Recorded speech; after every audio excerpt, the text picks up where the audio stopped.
Hello అండి. ఈ పొద్దు నేను పాలక్ పన్నీర్ విత్ కాజు చేస్తామనుకున్నానండి. అందుకు మనము ఒక గిన్నెలో నీరు మరిగించుకోవాలి. మరిగించుకున్న నీళ్ళలోకి పాలక్ అంతా వేసేసేయాలి. వేసేసి ఫస్ట్ టైం అండి నేను పాలక్ పన్నీర్లోకి కాజు వేసి ట్రై చేస్తున్నాను. నాకైతే చాలా బాగా వచ్చింది. మీరు ట్రై చేయండి. వేసిన 2 నిమిషాల తర్వాత ఆకుకూరను తీసి మనం పక్కన పెట్టుకోవాలి. పక్కకు తీసి పెట్టుకున్న ఆకుకూరని చల్లగా అయ్యేంత వరకు ఉంచుకోవాలి. తిరిగా ఒక ప్యాన్ పెట్టుకొని అందులో 2 స్పూన్ల నూనె వేసుకొని గోడంబి ఫ్రై చేసుకోవాలి. గోడంబి కొంచెం కలర్ చేంజ్ అయ్యేంత వరకు ఫ్రై చేస్తే చాలు.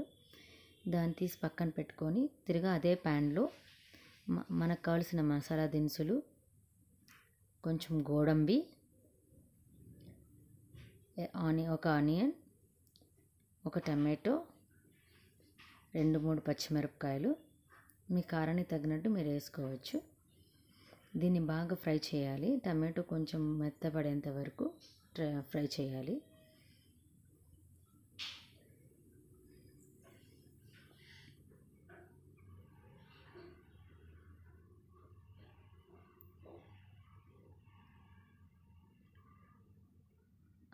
ఇప్పుడు టమాటో కొంచెం మెత్తపడిన తర్వాత స్టవ్ ఆఫ్ చేసి అది కొంచెం చల్లారివ్వాలి. అప్పుడు పలక్లాగా తీసి పెట్టినాం కదండి, దాన్ని 2 కలిపి మిక్సీకి వేయాలి. నైస్ పేస్ట్ తర వేసుకోవాలి. తిరిగి అదే కడాయిలో కొంచెం నూనె, కొంచెం జీలకర్ర, కరివేపాకు, అల్లం వెల్లుల్లి పేస్ట్ వేసి కొంచెం ఫ్రై చేయాలి.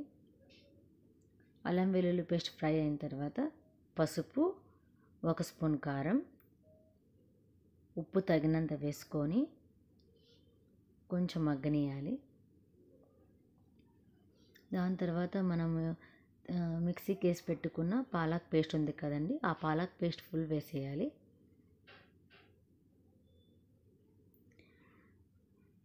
ఇది బాగా ఉడికిన తర్వాత మనము దాంట్లో కొన్ని నీరు వేసుకోవాలి. ఒక 1/2 కప్ వాటర్ చాలు.